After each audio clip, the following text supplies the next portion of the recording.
Welcome to Burn the Ship, the podcast that helps entrepreneurs go all in on their business, and we introduce them to professionals that can help them to do so. Today, we have a very special guest. Caleb, how are you doing today? I'm doing wonderful. How are you? I'm doing pretty good, thanks. Please introduce yourself in the name of your business. My name is Caleb Sheppard, and my company is AirBaton. Awesome. We so look forward to learning more about your business. But before that, we want to learn a little bit more about your journey. And we understand that time is one of our most valuable resources. So tell us a little bit about your story.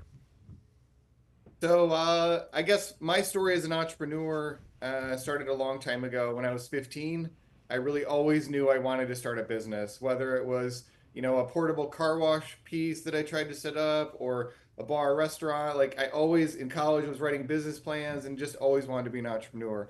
And so out of the gate, I got a traditional job. Didn't like it at all, of course, and kind of immediately made that switch to starting really in a new business. I left the profession that I was in and really went to Rio, which you'll hear two names, Rio Creative, you'll hear AirBaton. Rio Creative is just the agency that AirBaton was really born out of. But I actually applied to Rio Creative as the assistant to the managing partner. I started at the very, very bottom. And I walked in and I said, someday I want to be an owner here.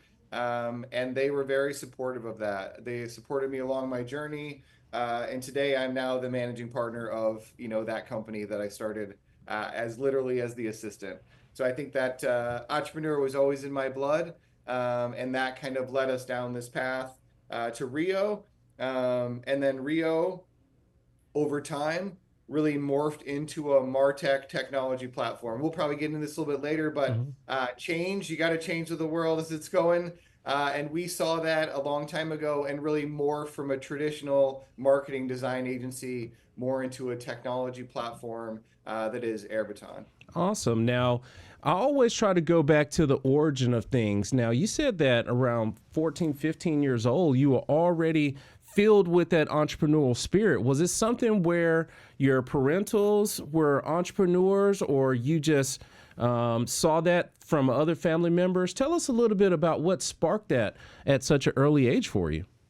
Yeah, so actually I had a really important mentor on that side. And that was one of my best friend's father. So he owned a couple Annie Ann's pretzels and he owned some Dippin' Dots. And so my first job in high school, actually at 15 and a half, in the state of Missouri, you have to be 16 to actually work. So at 15 and a half, I was getting paid in lemonade and pretzels. So I would come in, I'd help with some things, and he would just give me free pretzels and lemonade. But that kind of sparked the journey. I watched how he built his businesses. I watched how he trained his employees. He actually had the top performing out of 600 Annie Ann's in the country. He had the top performing one in the United States. So they would bring camera crews in there to kind of record what he's doing with his teams, how he's training them, how he's teaching them. And so that was a huge inspiration for me getting into this. That is awesome. Now, you said that you also had a couple businesses while you were in college. What was the funnest business that you had while you were in college? My wife will laugh at this one if she ever watches this podcast. But the best one was basically a mobile car wash. So I found a car wash machine that in essence cleans the car with steam.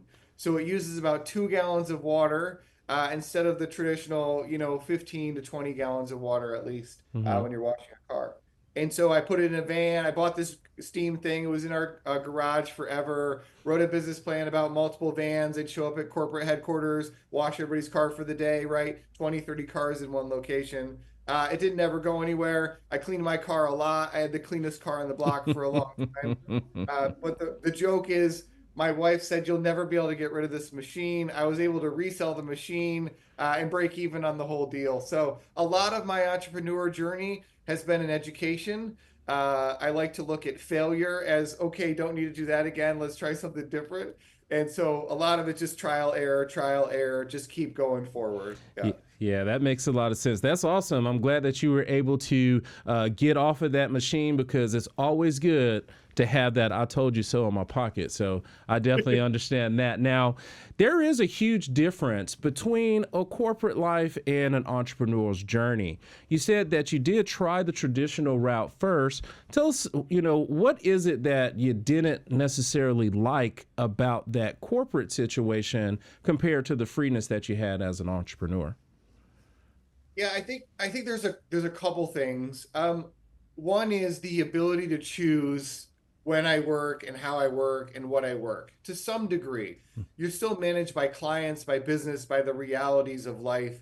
But the freedom to be able to be home with my kids and my wife, go on trips, do these things that I want to do, show up at every soccer game.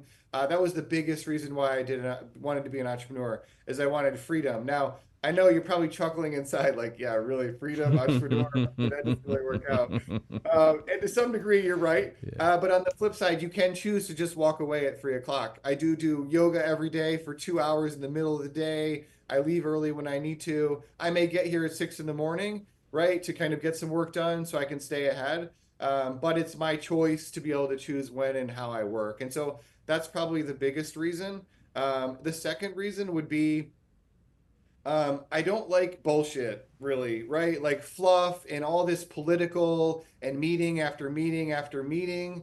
I'm really just one who likes to go, let's do what's right. Let's do it quickly. Let's do it efficiently. Let's all work hard. Let's all work together. A lot of self-ownership in my company. I don't micromanage these people. I really kind of expect everyone to do their own thing, and that's how I like to roll. So I think those are the two biggest reasons. That is awesome. Now, you have had your hand in a bunch of different pots as you were coming up. You know, you were with with the pretzels, and then you had the steam. What made you lean towards marketing? What really attracted you to Rio and made you want to go into the marketing world?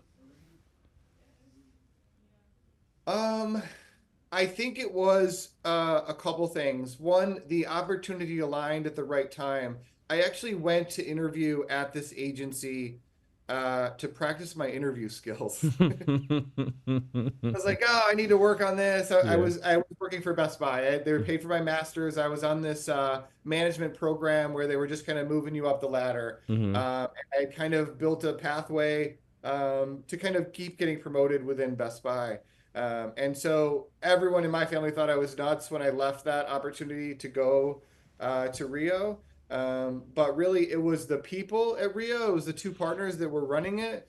They worked on Anheuser-Busch. That was their one and only client at the time. Okay. And that was really fun, right? That was a cool, as a, 25-year-old, 24-year-old, being able to work on the largest kind of marketer in the world, the premier kind of marketer. It was fun. The stuff they were doing was cool, photo shoots, different things. And so to me, I kind of stumbled in it. Didn't really look for it. Just found a cool company, and then discovered that I really enjoyed marketing. So it was actually reverse. Okay. Okay. Y- Yeah, always try to get an idea of what pushed you into that. Like I said, it is one of those things where you were honing your own skills, and now it's turned into a whole thing. So you were able to matriculate your way up the ladder inside of Rio. And then at some point, you came up with AirBaton. So tell us what made you burn the ship on the traditional sense of marketing to go to your new form of marketing with AirBaton. Yeah, great question. And I think again, many things I discovered by accident, but I think AirBaton really came from Rio needing a solution to build campaigns repeatedly. So the way it started was I was paying, so let's go back 10 years. I was paying a web designer to build website after website after website. I think we paid him $100, $150. Very simple websites, just a page, a registration form. And then I was like, okay, is there a tool we could use to just rebuild this site over and over again? So we built our own internal tool to really build those sites over and over again. And then it was like a client would say, oh, could you do this? Could you issue payments immediately? Could you do a punch card? Could you do a loyalty card? Could you do these different things? And then really over time, I just kind of woke up one day and was like, whoa, we have a full blown platform that does all of these different things for our clients. And really, it's just been piece by piece, but we had to walk away from, or in your case, burn the ship on the marketing side because so crowded, so undifferentiatable, if that's a word, right? And what I mean by that is lots of people can design a Bud Light bottle or a Budweiser bottle or a signage or a coaster, and there's lots of different opinions. Something that you love, the person next to you will hate. And so it's a very subjective, not very concrete And so you had a lot of politics again, right? You had a lot of different things that happened. And finally, a company came in and bought Anheuser-Busch. So InBev came in and bought Anheuser-Busch and totally changed the game for us and how we worked with them. And so those are the reasons we were kind of forced into that. Like, okay, first by just making us more efficient so we could be more profitable. And then it was started turning into like, okay, this is where the direction of our business is going entirely. And now where we used to compete with an agency, we're working with agencies, right? So we used to be one, we understand them really well, which is kind of cool. But now we have this technology platform that we can offer to them as well. So a little convoluted in kind of how we got there, but we just kind of saw the writing on the wall that we needed a better solution for our clients. And that solution ultimately just grew and grew and grew until it became really its own platform. Nice, nice. Now, as we are building the framework of what it is that you do at AirBaton, share with us a little bit about CPG so people can understand what that is and how you're helping with those types of campaigns. Sure. So CPG just stands for consumer packaged goods. So it's pretty much everything you buy on a regular basis is the easiest way to understand that. That could be beer, as we mentioned. That could be laundry detergent. That could be Thomas English muffins, Dave's Killer Bread, candy. Those are all clients of ours, Trolley, that kind of stuff. And so what we do for them, I put in 3 buckets. So one bucket is a loyalty bucket. So think digital punch card, buy 4 of something, get the 5th one free. Think loyalty card where you're earning points. You're going to turn those points in for things, hats, sweatshirts, whatever. That's loyalty. And then you've got sweepstakes, which everyone probably familiar with those. So enter a chance. We're giving a bunch of tickets away for World Cup, running on the Truly can right now. So you see a QR code on the Truly can. We're giving away, I don't know, $300,000 in World Cup trips. So consumer plays a little game, they enter for a chance to win tickets to the World Cup. So that's sweepstakes. And the last one is just rebates and offers. So think digital rebate, you go into the store, you pay full price for an item, you submit a receipt, we actually validate that receipt in real time, and then we pay you immediately via Venmo, PayPal. So that painful process you guys probably all remember, you send, put in your receipt, you mail it in, 2 months later, you get this $5 debit card, you're like, where do I use this debit card? Yeah, we wiped all that out. So it's just 21 seconds is our record from validating a receipt to issuing payment. And so those are the 3 buckets, and that's kind of what AirBaton does. So we've run thousands of campaigns, for those clients in those buckets. That is awesome. Now, I remember the punch card types where, you have to gather the points. And I remember back in the day, there was a beverage company that gave away a fighter jet. Are you doing stuff like that as well? Yeah, there's actually been 2 fighter jets. So the old fighter jet was a movie called Pepsi Stole My Jet. Okay, and that was the original one in the late 90s. I want to say 99. Pepsi tried to give away a jet and fumbled it massively. Didn't actually give away the jet. They ended up in a lawsuit, and somebody was owed $1 million, I believe. Yes. It was Fast forward, Liquid Death just gave away a fighter jet. Okay. Right. So they were making fun of Pepsi in essence, and then making their own version of the fighter jet. But they actually gave away a fighter jet. It was about $400,000, I think. So it wasn't your stealth B-1 bomber. But still, that's the jet that they gave away recently. Yeah. Thank you so much for sharing what it is that you're doing. Now, as we're painting the picture a little bit more, tell us about who would be those people that you would like to connect with as far as continuing to do business with. Gives us an idea of what that ideal client looks like for you, Caleb. Yeah, so my ideal client is really 2 buckets: large CPG brands, which we love, consumer packaged goods. So I think all of those big kind of household brands, and we're looking for brand managers, CMOs, marketers, the people that are in charge of driving the sales, for those brands. And the other bucket is agencies, just because a marketing agency, in essence, is charged with the same thing for the client. It's just whether the client's going to handle it directly or whether the agency's managing that, marketing plan, each year for brand X, Y, and Z. Awesome. Now, over your time, just as an entrepreneur in business, you've gotten highly educated and things like that. I am confident that you have acquired and nurtured a bunch of business skills or best practices that have helped you to be successful.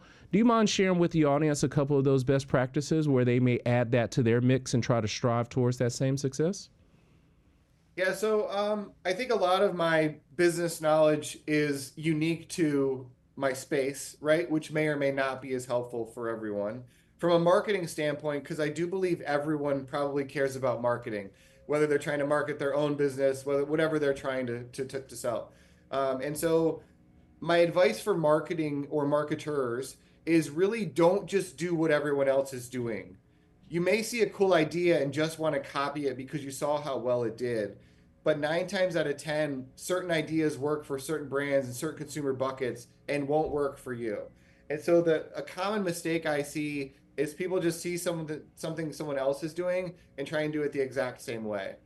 And I can explain that as an example where one brand will give away a certain type of reward, a certain prize, and it won't resonate at all with one group, right? But then again, you turn around and give away a NASCAR promotion and prize for a consumer that resonates with that NASCAR fan, and you have 10,000 entries versus 100 entries, right? So Mm-hmm. there's a big difference in making sure that you're choosing what fits, and that's a sweepstakes example.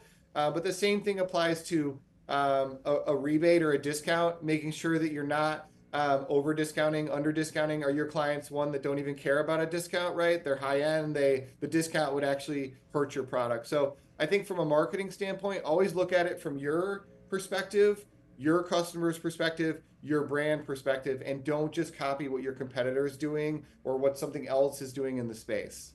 Yes, it makes a lot of sense. Now, as we finish painting the picture of AirBaton, please share with the audience why they should give your agency the opportunity to work with you. As there's so many other options out there, give us that final touch on that picture of why they should give you a shot. Sure. I think there's several reasons. One being just the experience and depth of the team. So I think I mentioned this to you earlier.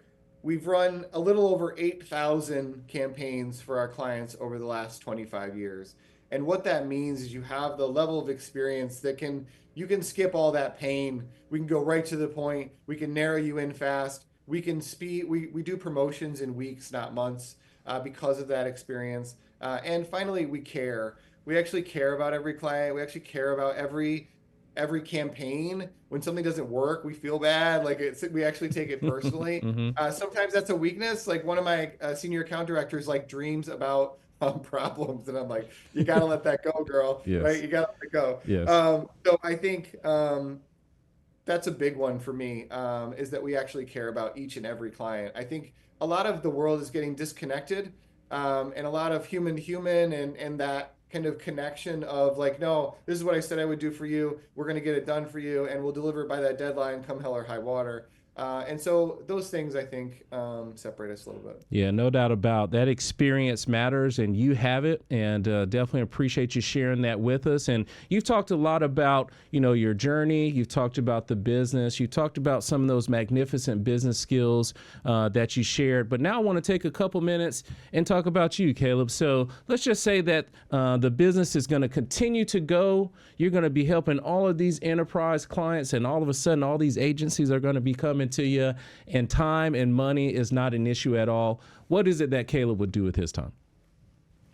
That's an easy one. So I'm going to be a vacationist. Okay. So I own a website called thevacationist.com. And I'm just going to go on perpetual vacations. Okay. That's a good No, deal. what I mean by that, in all seriousness, but I am going to start, in essence, a travel business that doesn't really have to be profitable. Okay. And so I love to travel. I want to travel the world. There's all these places I want to go. I want to kind of write about them. I want to kind of, blog that journey. And so one of the things I want to do is the vacationist. And then I want to be outside. I want to be with my family. I want to be with my kids, my friends. I'm a person that believes in always being present, enjoying every moment. I don't know whether I'll be dead tomorrow, right? Or later today, or in, 50 years from now. And so every opportunity I have, in this case, if you tell me I don't have to work, I don't have to worry about money. I'm going to go on vacation. I'm going to spend time with my friends and family. I'm going to be outside. I love mountain bike riding. I've done some really long endurance races. I want to learn how to play the guitar. Okay. I got a long list. Nice. Now, being a vacationer, I'm sure you have some spots in your mind that you really want to go. Do you mind sharing one of those spots with us that's on your bucket list? Sure. I have never been to Italy. That's high on my list. Greece and Australia. Those would be three that I kind of want to go to. African safaris high on the list. Haven't done an African safari. That's also something that I want to do. Oh, man, I'm sure you're going to get all those goals accomplished, and I definitely appreciate you sharing that segment of your life with us. Now, if someone has questions about your journey, the business, or just your story in general, what's the best way for them to get in contact with you, Caleb? Sure, just probably email, just Caleb, CALEB, at AirBaton, AIRBATON.com. That's the best way. Awesome. Awesome. You guys reach out to him. You can tell he has a magnificent journey story, has a lot going on. And we truly do appreciate you coming on today and sharing a little bit about your story. And we always honor our guests by giving you guys the last word. So, Caleb, if you don't mind, please look into the camera and tell the people something good. Be positive, be present, enjoy life. You never know when it will end. That is a fact. Those are some real words. And I appreciate you coming on and sharing with us today, Caleb.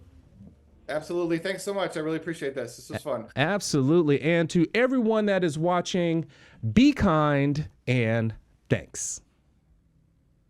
All right. Hold on one second. Let me cut it.